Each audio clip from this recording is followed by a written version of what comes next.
We celebrate 20 years of the Rick and Bubba show, and I don't remember what year that was, the first time Kirk was ever on the program. Well, we had two memorable moments, Rick. We introduced him to the bologna biscuit, and he gave us on another trip pink eye, remember? I remember that. I forgot all about that. Yeah, Kirk Cameron is back with us on the show. Kirk, how you doing, buddy?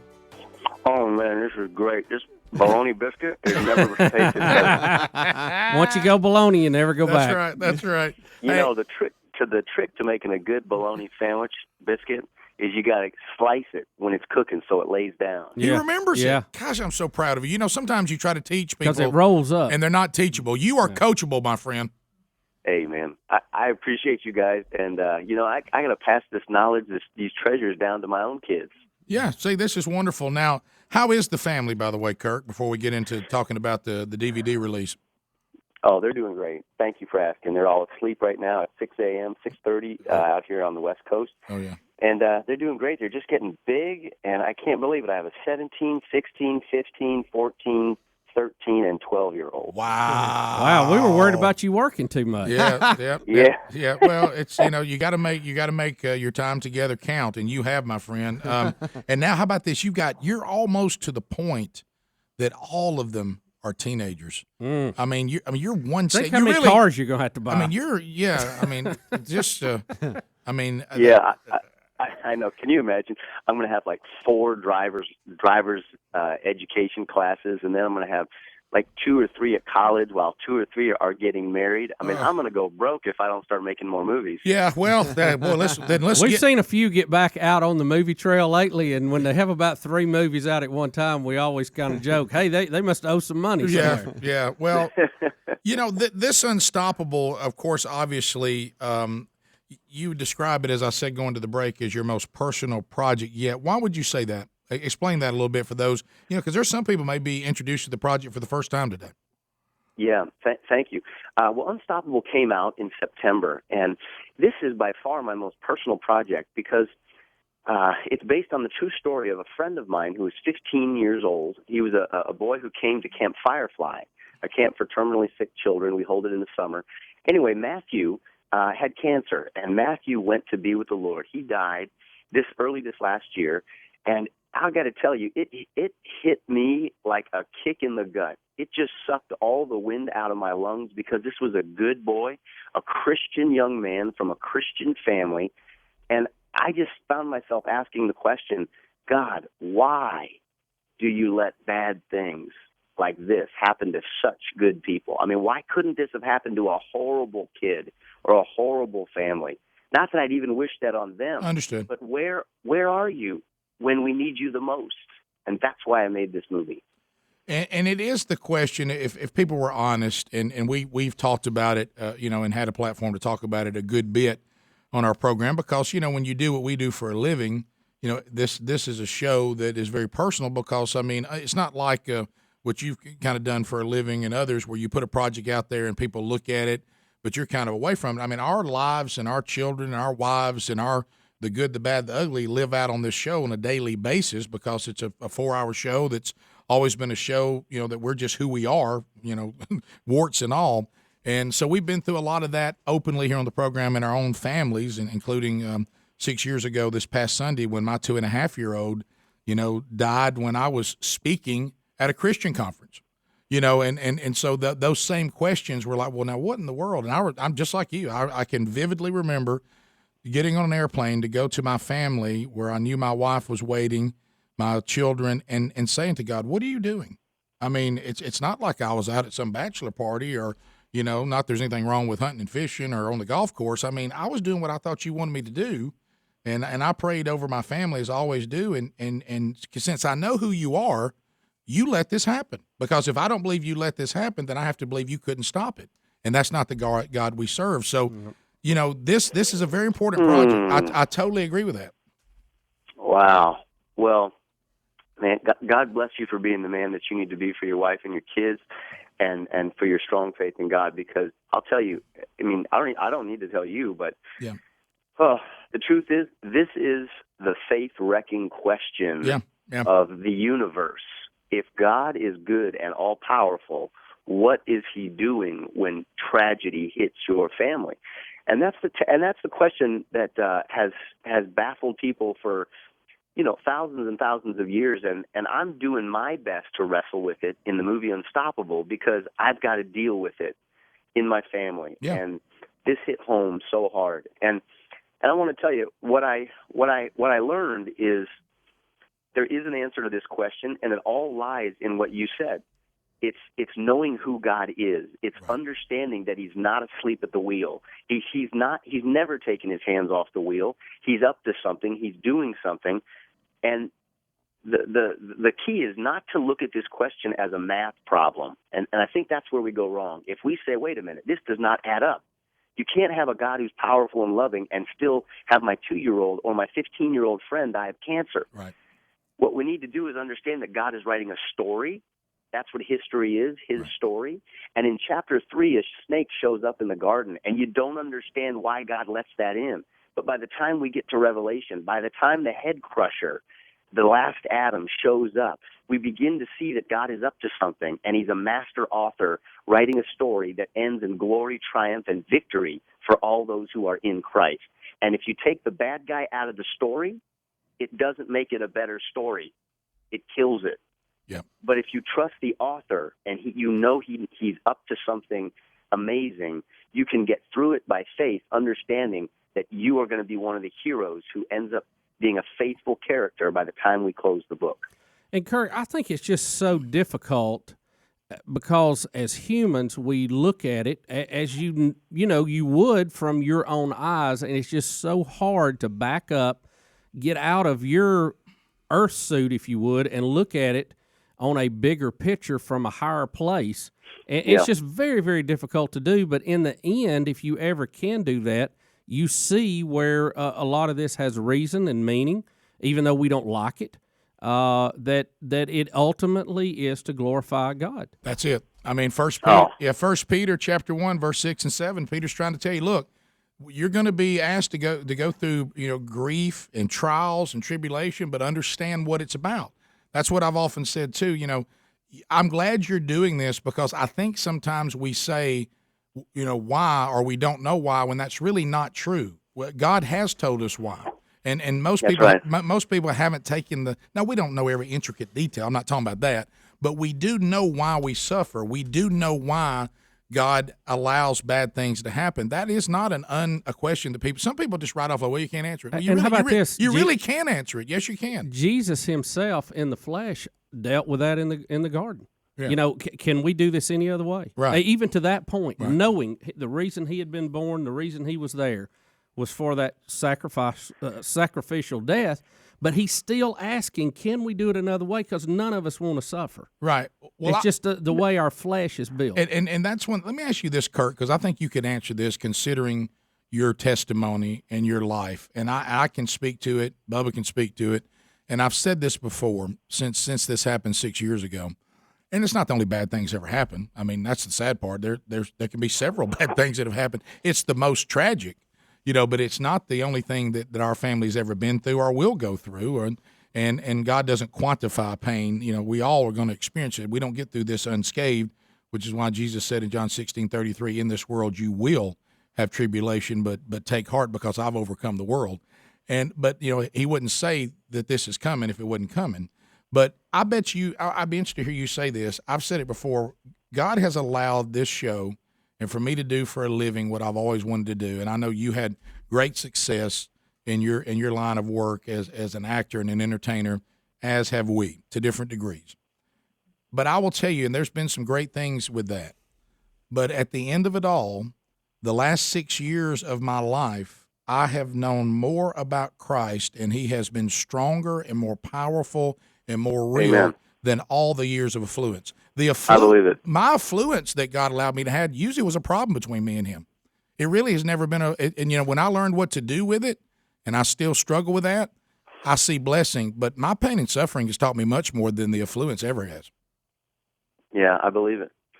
I believe it. And Listen, I love talking to you guys. The Rick and Bubba show is awesome. You get to learn how to make a bologna biscuit. You hear some great music, and you get rock solid sermons from a couple of great Christian guys. So, man, my hat's off to you. God bless you.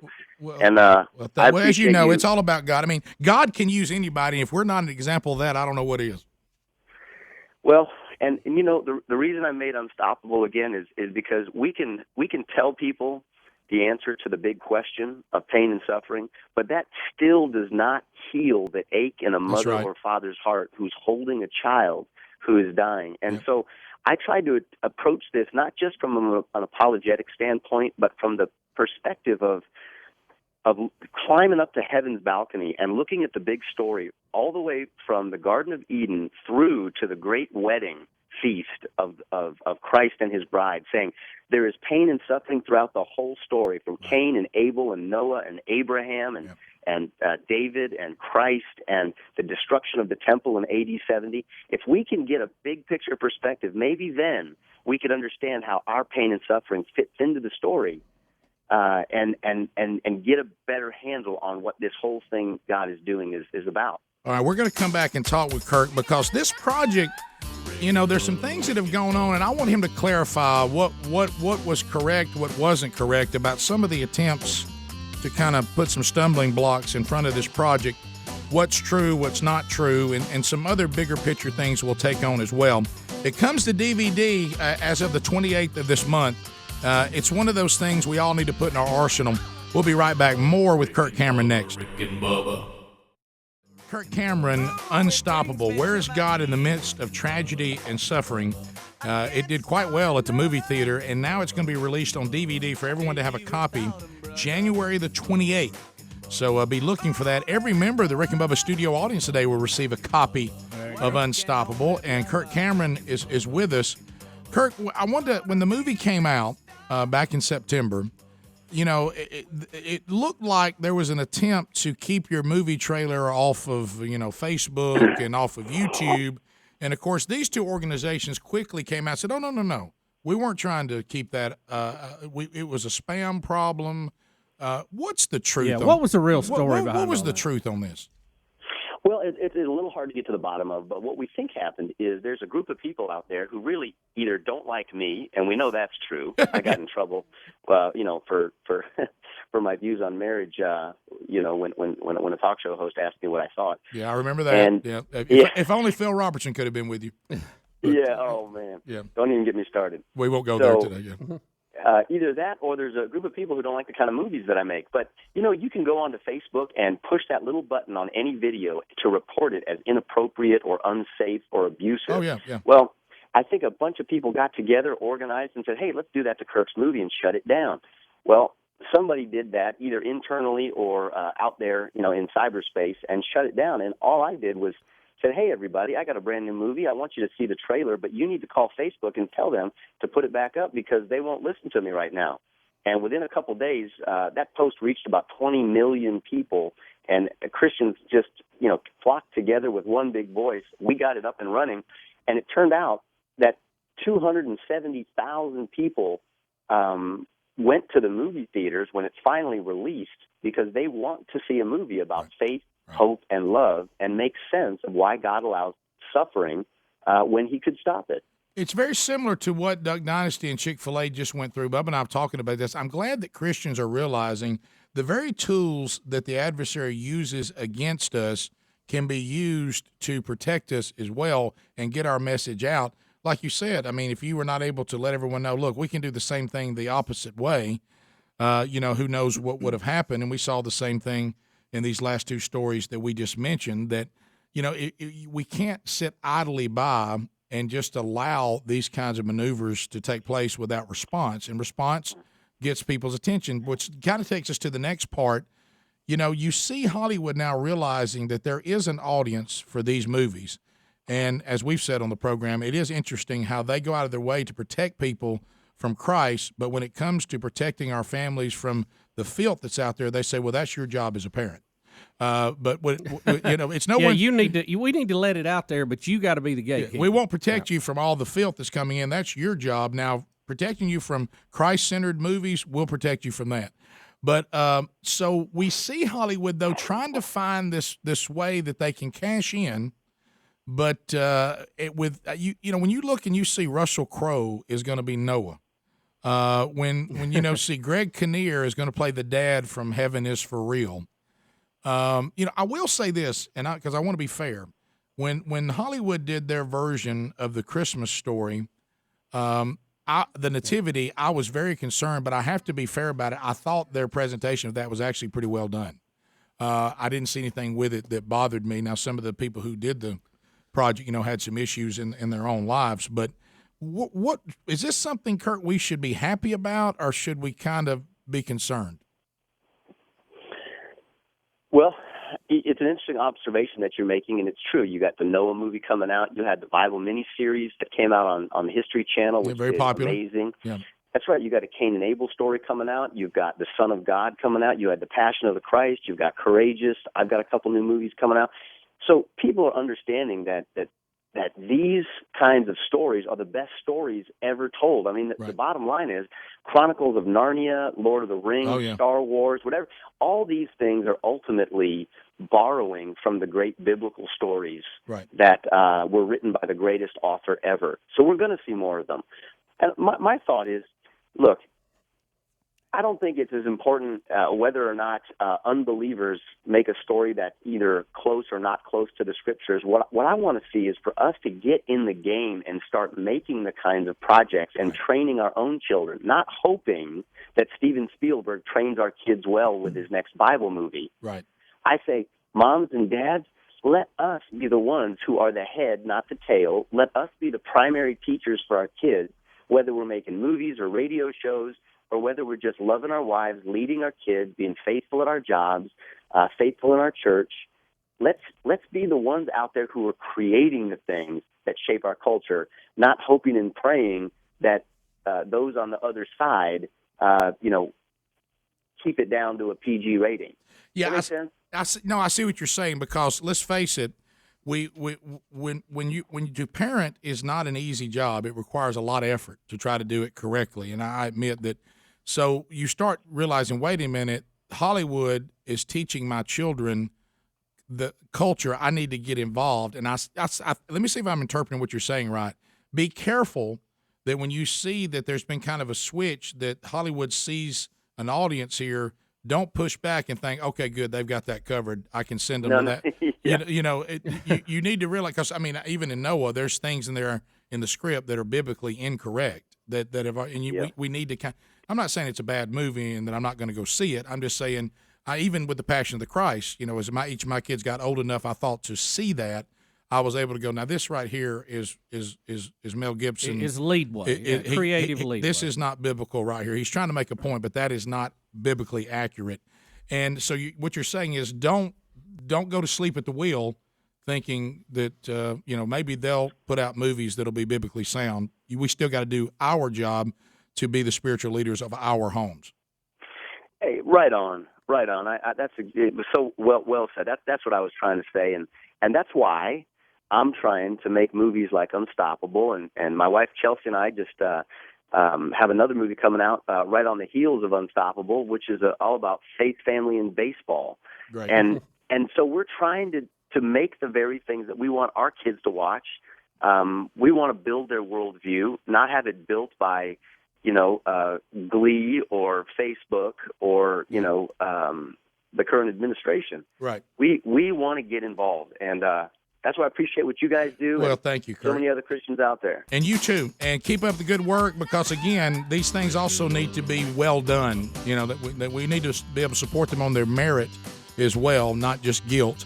It needs to be well done. And you're doing a great job of putting the quality out there with the gifts that God's given you. So, Kirk, come see us sometime. Yeah, come hang out if you're down this way, and give our best to your family, and you keep fighting a good fight. I will. I'll make you a bologna biscuit when I come. All right, sounds great. And Unstoppable on DVD January 28th. Bubba.